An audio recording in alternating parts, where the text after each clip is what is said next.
Ya, saudara, proses pelipatan kertas surat suara yang dilakukan Komisi Independen Pemilihan Kabupaten mendapat pengawasan yang cukup ketat dari Badan Pengawas Pemilihan setempat dan aparat keamanan. Pengawasan yang dilakukan oleh petugas gabungan tersebut untuk memastikan agar kertas surat suara benar-benar tidak mengalami kerusakan. Memastikan proses pelipatan kertas suara aman dan lancar, berbagai pihak ikut dilibatkan, diantaranya pihak kepolisian dari Polres Aceh Jaya dan Panwasli setempat.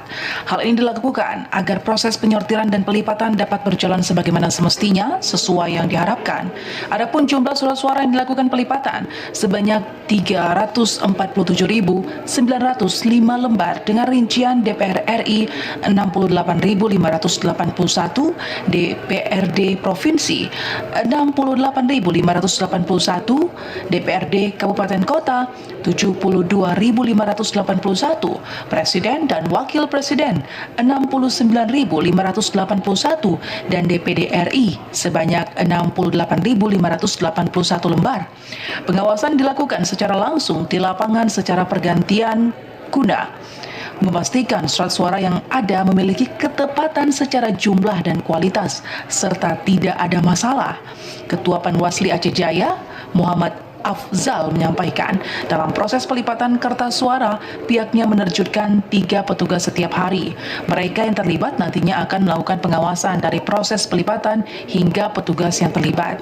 Menurutnya, sejak dilakukan proses tahapan pelipatan, pihak petugas Panwasli belum menemukan adanya surat kertas suara yang rusak, namun proses pengawasan akan terus dilakukan. Dari Bawaslu sendiri mengirimkan untuk setiap hari pengawasan itu sebanyak 3 petugas terdiri dari manajemen dan staf, dan kemudian yang diawasi adalah proses pelibatannya harus sesuai dengan prosedur, dan kemudian juga dalam proses penyortirannya kita melihat memang tidak ada surat suara yang rusak, baik dari rusak fisik maupun dari segi warna yang memang sudah diatur dalam proses sendiri. Dan berdasarkan pengawasan kami mulai dari tadi pagi semenjak para petugas ini hadir, memang berjalan sesuai dengan prosedur, sesuai dengan tata aturan, di mana tadi juga para peserta sebelum memasuki ruangan itu sudah diperiksa secara ketat oleh pihak keamanan, dan ada tata tertib yang dibekali kepada para peserta agar proses ini sesuai dengan tata tertib.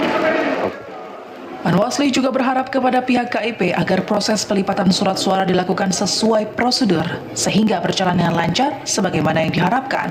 Dari Aceh Jaya, Musliadi, TVRI melaporkan.